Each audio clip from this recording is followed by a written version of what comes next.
कहो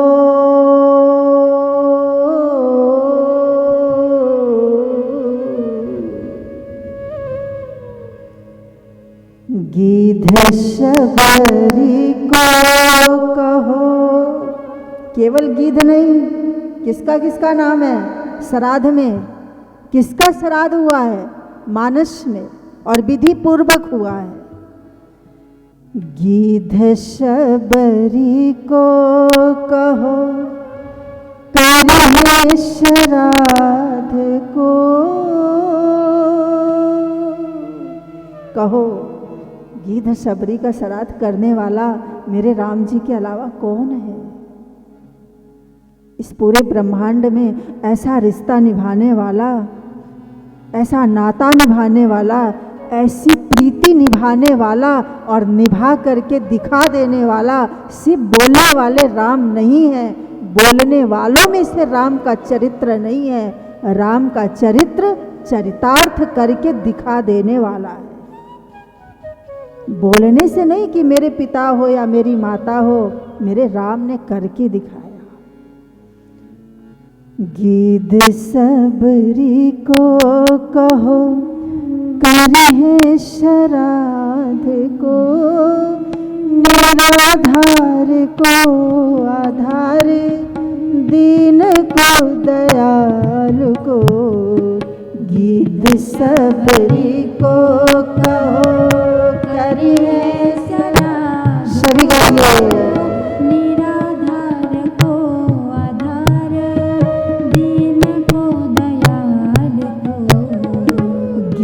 शबरी को कहो करी है श्राद्ध को।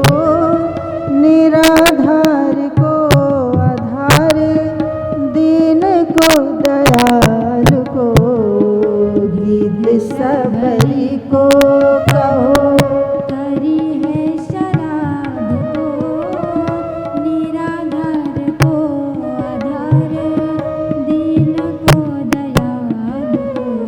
निराधार को आधार, जिसने ईश्वर को छोड़ करके, जिन भक्तों ने संसार में कोई किसी का आधार नहीं बनाया, जिसने ईश्वर को छोड़ करके संसार में किसी का आश्रय नहीं लिया, जिसने एक ईश्वर को छोड़ करके संसार में कहीं मोह ममता नहीं किया, उनकी सारी ममता का केंद्र बिंदु अगर कोई रहा तो भगवान राम रहे। ऐसे निराधार,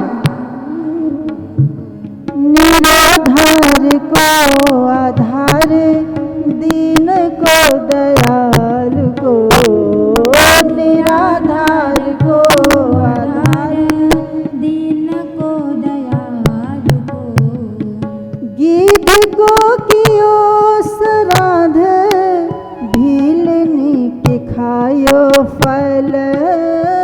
गीध को कियो श्राद्ध, भीलनी के खायो फल। भीलनी के फल खाने वाले, वो भी झूठे फल प्रेम में खाने वाले। जहाँ जहाँ राम गए, जहाँ जहाँ प्रभु राम की पहुनाई हुई, वहाँ वहाँ थालियों में 56 भोग में राम जी ढूंढते थे कि नहीं नहीं, वो स्वाद नहीं आ रहा है जो मिठास सबरी के झूठे बेर में आ रही थी। गीध को कियो श्राद्ध, भीलनी के खायो फल।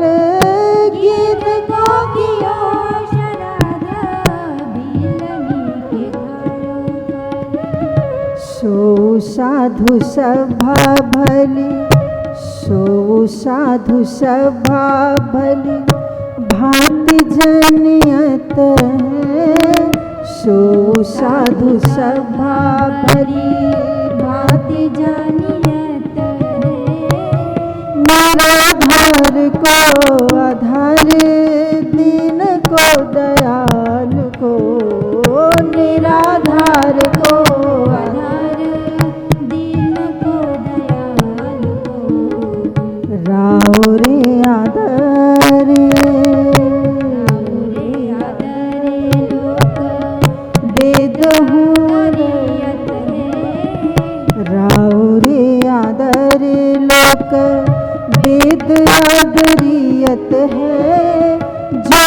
ज्ञान होते गुरु गनियत जोगा ज्ञान होते गुरु गनियत है। इसलिए प्रीति की रीति कौन जानता है निभाना?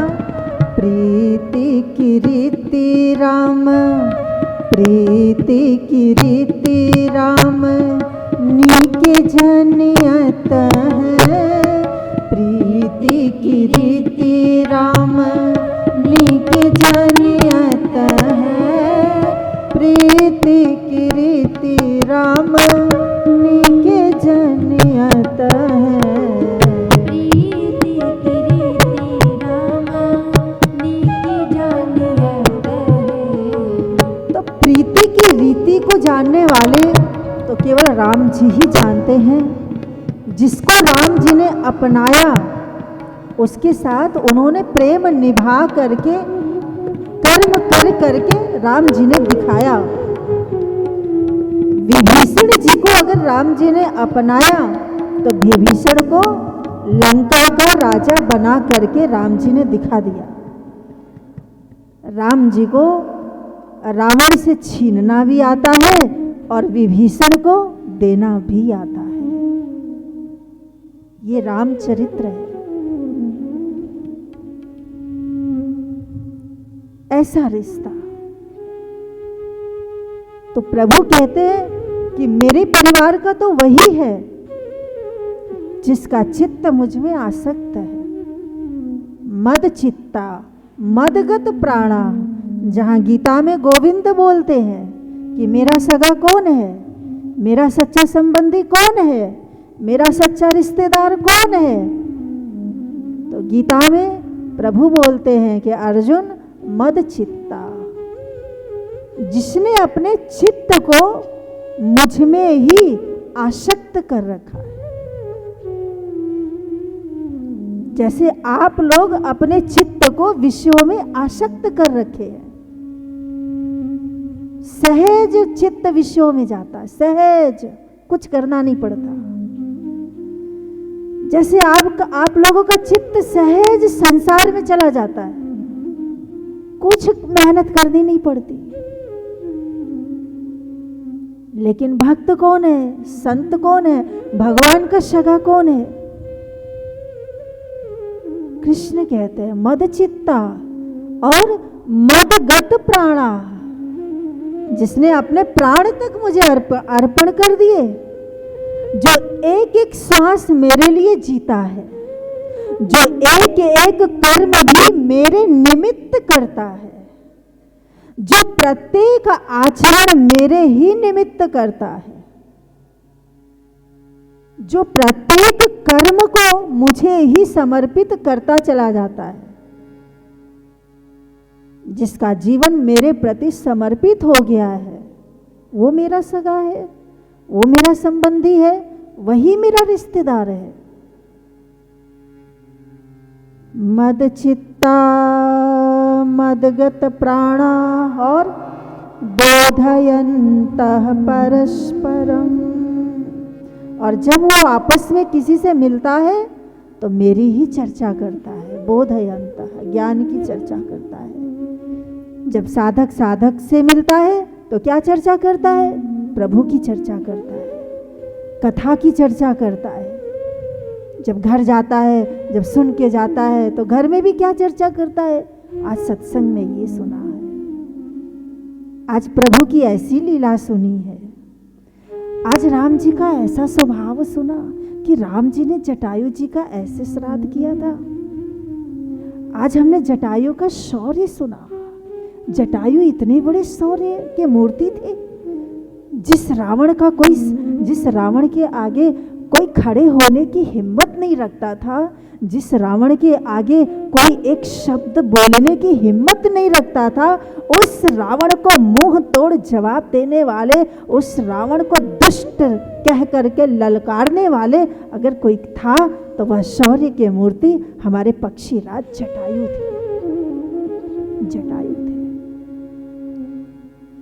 जिस रावण की सभा में लोग जी हजूरी किया करते थे, रावण जी, दशानन जी, अरे इंद्र तक हाथ जोड़ करके रावण की सभा में खड़े होते थे, ब्रह्मा सिर झुका करके रावण की सभा में खड़े होते थे, डर के मारे वेद पढ़ाने आते थे ब्रह्मा जी रावण को, लेकिन कैसे पढ़ाते थे? डर, क्या मजा सिर ऊपर हो जाए रावण के। उस रावण को अगर किसी ने दुष्ट कह करके ललकारा, रे रे दुष्ट ठाड़ किन होई, निर्भय जान छल से, अरे दुष्ट खड़ा रहे, तो जैसे दुष्ट को मैं आज दंड दूंगा। अरे दुष्ट, रावण ने कहा जानते नहीं हो मुझे दुष्ट बोलते हो, आज तक किसी की हिम्मत नहीं हुई, मेरी सदा जय जयकार देवताओं ने की है और तुम मुझे दुष्ट।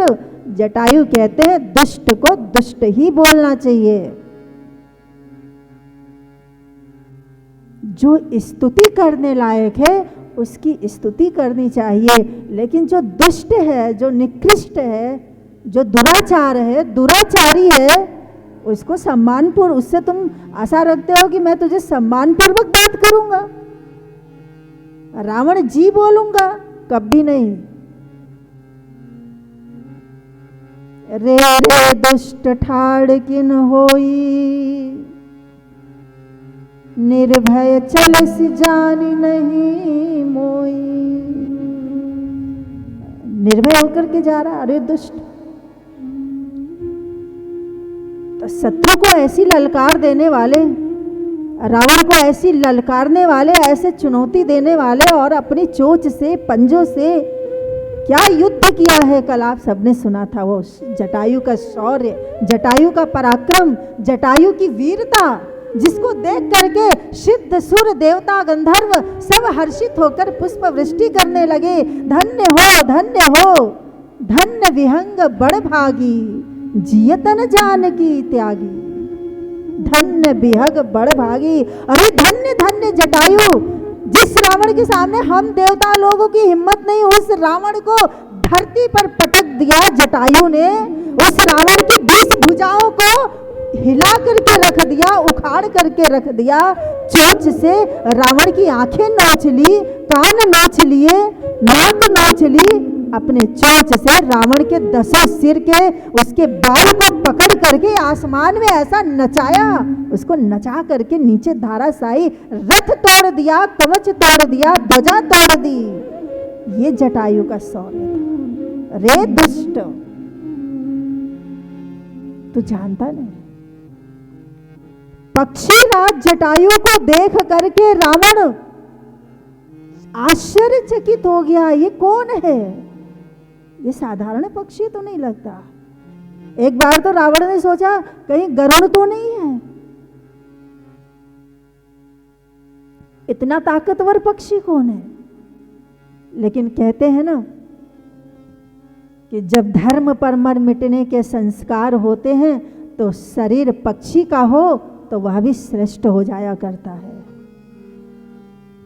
जब अत्याचार, अनाचार, दुराचार के खिलाफ जब मर मिटने के संस्कार होते हैं, जब किसी दुष्टों के दुराचार के आगे लड़ने के जो संस्कार होते हैं ना, तो उसके आगे चाहे शरीर कोई भी हो, वो आत्मबल जागृत हो जाता है। शरीर मायने नहीं रखता है कि तुम्हारा देह कैसा है, तुम्हारी साधना कैसी है, तुम्हारे पास सामग्री क्या है। ईश्वर का कार्य करने के लिए, धर्म का कार्य करने के लिए, धर्म पर मर मिटने के लिए ये मायने नहीं है कि तुम्हारे पास क्या है, कितना है, कितनी मात्रा में है।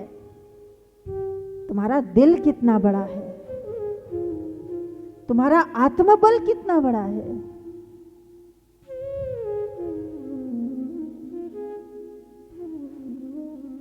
इसलिए गोस्वामी तुलसीदास तो स्पष्ट कहते हैं कि पक्षी का शरीर होकर के भी जटायु जी महान हो गए। देवता धिक्कारते हैं, अरे धिक्कार है हम देवताओं को कि हम देवता जैसे शरीर को लिए रहे और कुछ कर नहीं पाए, धर्म के काम नहीं आ सके, राम जी के किसी काम ना आ सके। लेकिन धन्य ये पक्षी,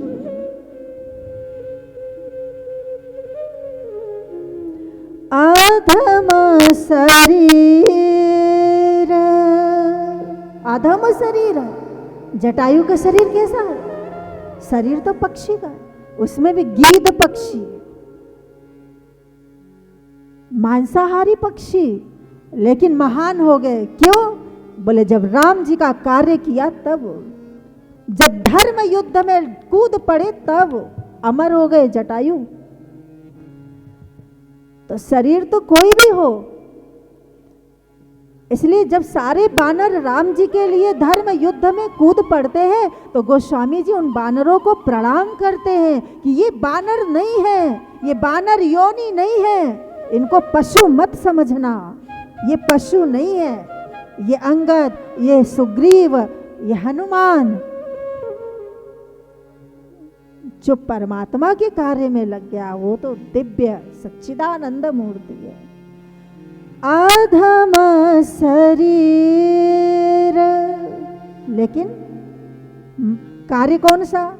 राम जी न पाए आधम शरीर, राम जी न पाए आधम शरीर, राम जी न पाए आधम शरीर। गाइए, गोस्वामी तुलसी कहते हैं राम जी न पाए सेवक चरण सरोज सुहाए, सबके चरण सरोज सुहाए।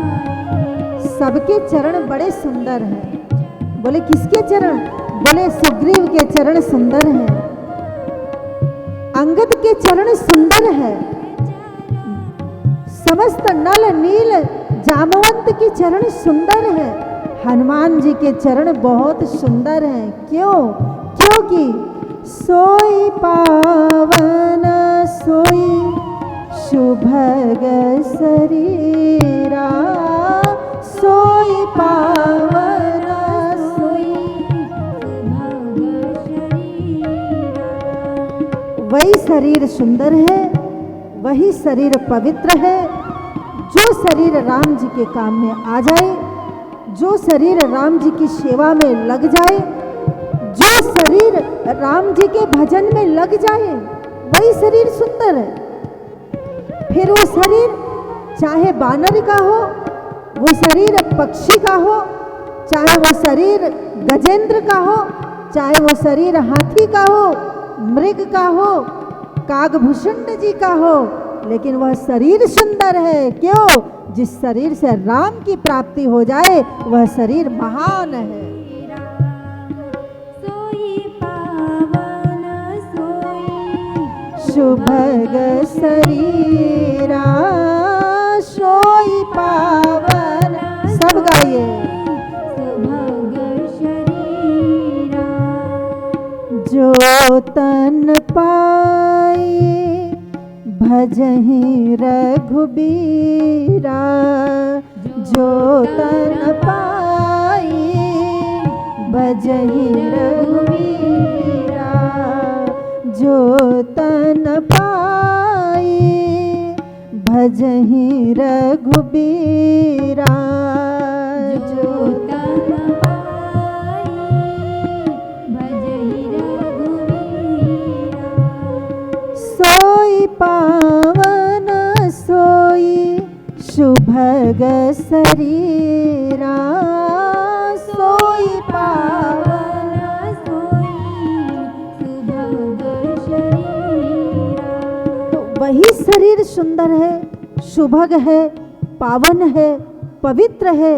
जिस शरीर से राम जी का भजन हो, जिस शरीर से राम जी का कार्य हो, जिस शरीर से राम जी की सेवा हो, जिस शरीर से राम जी की कथा सुनी जाए, जिस शरीर से राम जी का कीर्तन किया जाए, जिस शरीर से राम जी का ध्यान लगाया जाए, बस वही शरीर सोई पावन सोई शुभग शरीरा, सोई पावन सोई सुभग शरीरा। जो तन पाई भजहि रघुवीरा। जो तन पाई भजहि रघुवीरा। आधम शरीर राम जी न पाए